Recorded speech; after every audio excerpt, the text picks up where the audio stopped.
Today I'm sharing with you some food that I make every week to make healthy eating and healthy cooking easier. We are making some oats. I'm using sprouted oats because if they are not sprouted, I would have soaked them in some apple cider vinegar or lemon or anything acidic to remove phytic acid.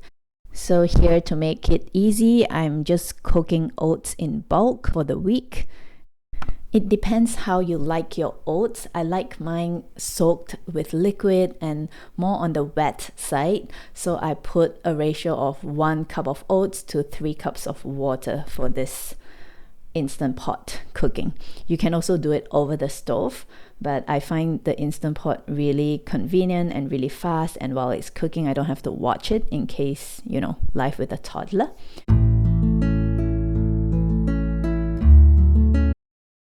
So I just put it in the Instant Pot for about 3 or 4 minutes on high pressure and let it naturally release, and that's it.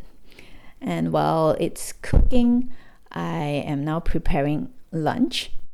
Usually I like to get my meat organic, and to save cost, I also like to get them whenever they are on sale and then freeze them.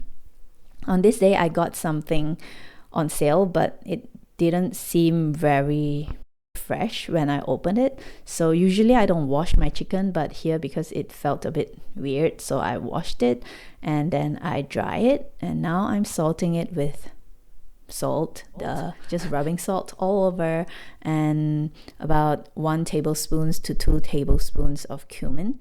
I really like the taste of cumin with salt. This marination is really nice.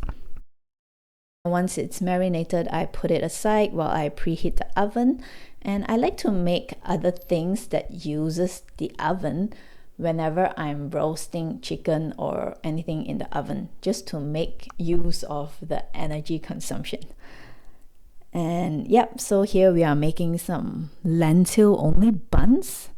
I don't know why all these recipes, they say, once you eat this, you don't need bread anymore. But I don't know.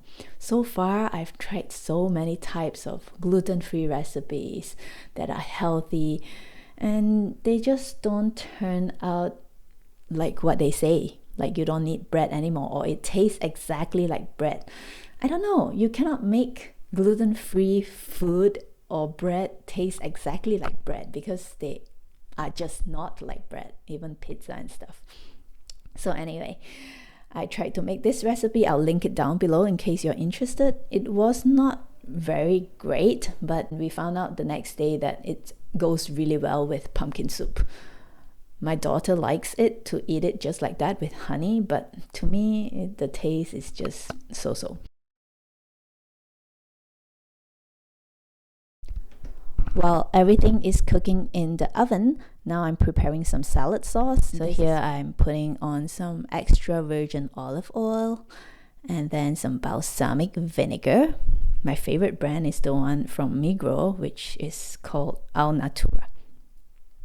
And then next, I am squeezing in a little bit of mustard.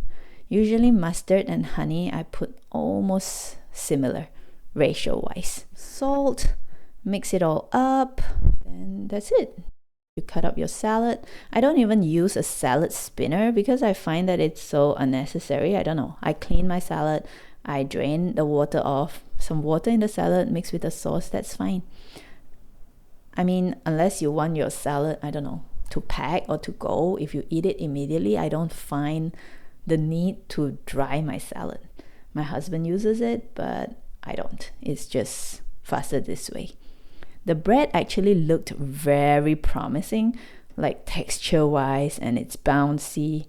But yeah, like I said, I don't know. I wasn't too sure about the taste. And here you can see me separating the bones from the chicken. This is also another way to make cooking easier. I cook the whole chicken. We don't eat the whole chicken. We leave some for other recipes during the week, and I keep the bones. And this is also one way I make the most of my chicken. I eat the meat and the skin. I keep the bones to make bone broth, which goes into many other recipes through the week. and also adds a lot of nutrients, collagen, and all the good stuff for our gut. And here what I'm doing is the pan that I cooked my chicken in has some chicken oil and sauce in it. So I add some water to the pan and popped it into the oven, which is still warm, to just dislodge the stickiness. But I'm not gonna throw it away. I'm actually gonna keep it to cook them with rice, or just it adds so much flavor to whatever cooking you want to do. Here I'm just transferring my honey melon from a bigger container to a smaller container because I need the bigger container to make our next snack that we make every week, which is some honey jelly. I've done it so many times so I don't really measure, but I think I put about 1 cup of water to 1 tablespoon, or that spoon that's provided in this Vital Proteins gelatin powder. Sprinkle the gelatin powder on top, and then again make full use of my oven heat and put it inside the oven for it to dissolve completely. My oats have been ready for a long time now in the Instant Pot, and now I'm just transferring it into a container, and this one will keep us fed for the entire week. We eat it every breakfast. Sometimes I alternate it, like with millet and oats, but I actually prefer to have them pure, millet only or oats only. So now the jelly powder has melted and I just stir it around. I let it cool down a little bit before I add some raw honey inside. And now I'm touching my hands together because I just learned that if you don't remember what you want to do next, is because your right brain is disconnected from your left brain. So if you touch your hands together or your fingers together on both sides, it kind of connects both your right and your left brain. Yeah, so I was thinking what I want to do next, and I remembered after doing that. So it's pretty cool. This is the next day. I'm just showing you the result of the jelly. I like it this consistency, not too tense like a gummy bear, but a little more soft. So this was what I was trying to remember while I was tapping my hands together. I wanted to feed my sourdough, and rightly so, because like I told you, bread, nothing can replace it in my opinion. And I really like bread. I don't want to indulge it all the time, but when I do, I want it to be sourdough. I want it to be nutrient dense. I want it to be low in phytic acid and good for my body. So this is actually my 4th time trying to start a sourdough starter. Never give up, because at this point they are very much alive, and I'm trying to bake some dinner rolls or little buns. So this is the next day, and while we're at it, I want to show you that when my daughter asks for a watermelon, usually I'll just cut what we want to eat at that time, and the rest I'll wrap it in some cling wrap and dump it in the fridge. And I have to confess that I've thrown away at least 3 half watermelons that I have left in the fridge, and you just forget about it, too lazy to eat it, whatever.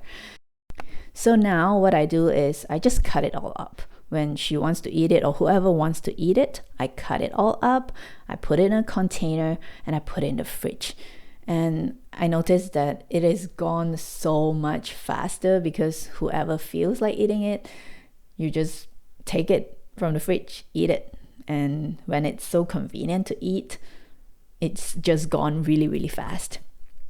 So yeah, that's another tip. When you don't like to meal prep, I don't like to meal prep, but I like to make my week, my cooking productive. Things I know that we will eat very often, I make more of it. So that's my style of meal prepping, and it works for us. It makes cooking easier, because when I have bone broth, I have more choices to make. I can make rice, and I can make nutrient dense food with just adding bone broth. Even broccoli I cook with bone broth and some salt and garlic, and it's amazing. So yeah, that's how I make eating and cooking healthier easier at home. And I hope it helps you if you like content like this, or if you want to see what I make with my bone broth and how the week progresses with the rest of how we cook here. Please let me know in the comments, and I will try to make more videos like this. Thanks for sticking around, and I'll see you soon. Bye.